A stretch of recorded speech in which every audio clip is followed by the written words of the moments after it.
Halo Milan, selamat datang di channel Planet Milan. Buat kamu pendukung setia AC Milan, pastikan untuk tekan tombol subscribe-nya. Jangan lupa juga untuk nyalakan lonceng notifikasinya agar kamu selalu mendapatkan kabar terbaru seputar AC Milan dari channel kami. Forza Milan.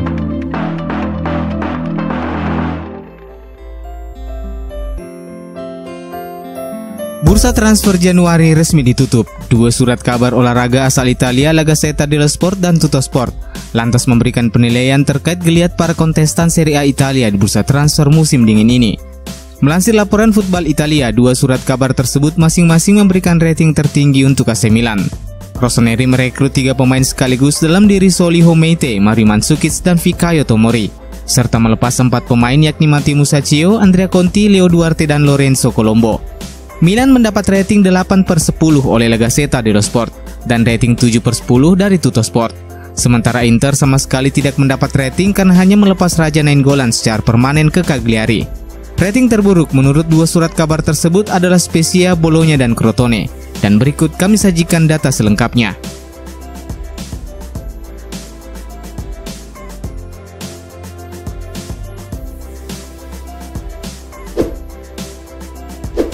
Stefano Pioli dan pasukannya akan mencoba mengamankan 3 poin di 2 laga berikutnya sebelum derby melawan Inter Milan di pekan ke-23 Liga Italia. Dan rintangan pertamanya adalah saat menjamu Crotone di San Siro di pekan ke-21. Laga melawan tim juru kunci tersebut, Milan jelas diunggulkan jika melihat statistik dari pertandingan terakhir kedua tim. Milan berhasil membawa pulang 3 poin dari Stadion Enzo Schida lewat kemenangan 2-0 melalui gol-gol yang dipersembahkan Brahim Diaz dan Frank Kessie. Pada laga itu, Milan juga sangat mendominasi dengan melepaskan 16 tembakan, di mana 6 diantaranya tepat sasaran. Sementara Crotone hanya mampu melepaskan 5 tembakan tanpa satupun yang mengarah ke gawang. Lawatan Crotone ke San Siro juga akan semakin berat setelah kehilangan bomber utama mereka Junior Messias.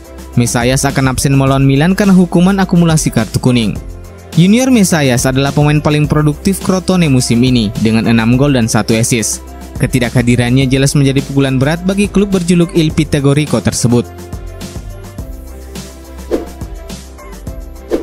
Zlatan Ibrahimovic mengusung misi kebangkitan jelang pertandingan melawan Crotone dan Spezia di pekan ke-21 dan pekan ke-22 Liga Italia.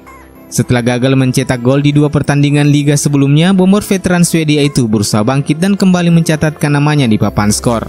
Ibrahimovic juga tengah diselimuti motivasi berlipat ganda untuk segera menuntaskan gol ke-500 di sepanjang karirnya di level klub. Sebagaimana diketahui, striker 39 tahun itu sudah mencetak 499 gol. Selain itu, Ibra juga dibuat penasaran untuk menjebol gawang Crotone dan Spezia yang sejauh ini belum mampu ia lakukan. Sepanjang karirnya di Liga Italia, Ibra memang belum pernah membobol gawang Crotone dan Spezia. Sebagaimana data yang dirangkum dari Transfermarkt.com, laga melawan Crotone di pekan ke-21 nanti akan menjadi pertemuan pertama Ibrahimovic dengan klub tersebut. Klub promosi itu akan menjadi klub ke-34 yang akan dihadapi Ibra sepanjang kiprahnya di Liga Italia. Dengan 30 klub diantaranya telah dibobol Ibrahimovic. Selain Crotone dan Spezia, 2 klub lain yang belum berhasil dijinakkan Ibrahimovic adalah Bari dan Treviso. AC Milan akan menghadapi Restal Belgrade di babak 32 besar Liga Eropa pada 19 dan 26 Februari mendatang. Untuk kepentingan pertandingan tersebut, Milan resmi mengirimkan daftar pemainnya.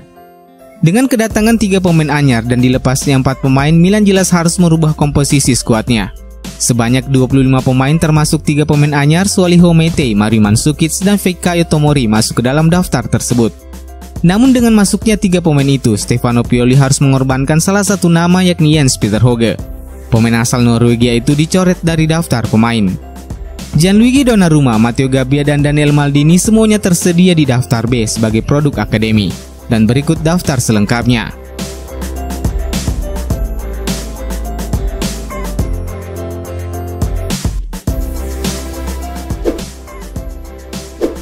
AC Milan menutup bursa transfer Januari dengan mendatangkan pemain muda berbakat asal Hongaria bernama Milos Kerkez. Pemain 17 tahun tersebut direkrut dari klub divisi 2 Liga Hungaria ITO FC Győr. Menurut laporan MCT Sports, bagaimana diwartakan Sempre Milan, Rossoneri berhasil memenangkan perburuan untuk mendapatkan tanda tangan sang pemain dengan menyalip Juventus yang juga berusaha mengamankan jasanya. Mengingat fakta bahwa pengumuman tersebut datang dari akun media sosial sektor junior, bisa diasumsikan bahwa talenta muda tersebut akan memulai karirnya di Rossoneri bersama Primavera. Tempatnya seharusnya bisa mendapat jatah waktu bermain yang penting untuk mendukung perkembangannya. Direktur olahraga Milan, Paolo Maldini, sebut menjadi tokoh sentral di balik kesuksesan transfer tersebut. Agen sang pemain Daniel Capozzi yakin bahwa Maldini memiliki rencana besar terhadap kliennya tersebut untuk dijadikan sebagai pelapis Theo Hernandez di skuad utama. Mungkin saya tidak perlu stres, kami mendapat peluang besar saat Maldini mengundang Milos ke Milan. Mereka mengatakan bahwa Milos akan dianggap sebagai bagian dari tim utama, dan musim ini mereka ingin mengembangkan bakatnya. Sehingga mulai musim depan, dia akan menjadi bek kiri lain di skuad di samping Theo Hernandez. Jadi ada alasan dan tantangan bagi kami untuk bekerja, kata Capozzi seperti dikutip dari laman Sempre Milan. Di daftar skuad yang dimiliki Pioli saat ini, Hernandez memang tidak punya deputi yang benar-benar berperan sebagai bek kiri murni. Meskipun ada nama Diego Dalot, namun ia berstatus pemain pinjaman dari MU. Sehingga menarik ditunggu bagaimana tim Akademi AC Milan memoles Milos agar ke depan bisa menjadi pelapis yang sempurna bagi Theo. Secara umum, pemain bertinggi 1,78 meter itu punya kualitas yang mirip-mirip dengan Theo. Ia memiliki fisik dan kemampuan menggiring bola. Ia punya kecepatan dan pergerakan eksplosif. Ia juga seorang pemain kidal seperti halnya Theo Hernandez.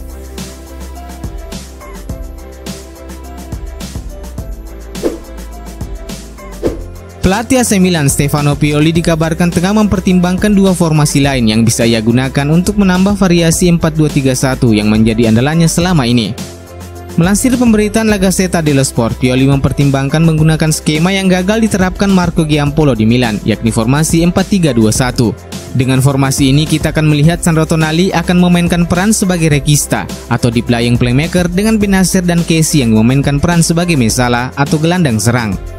Hakan Çalhanoğlu akan tetap memainkan peran nomor 10 di belakang duet Ibrahimovic dan Leo atau Mario Mandzukic.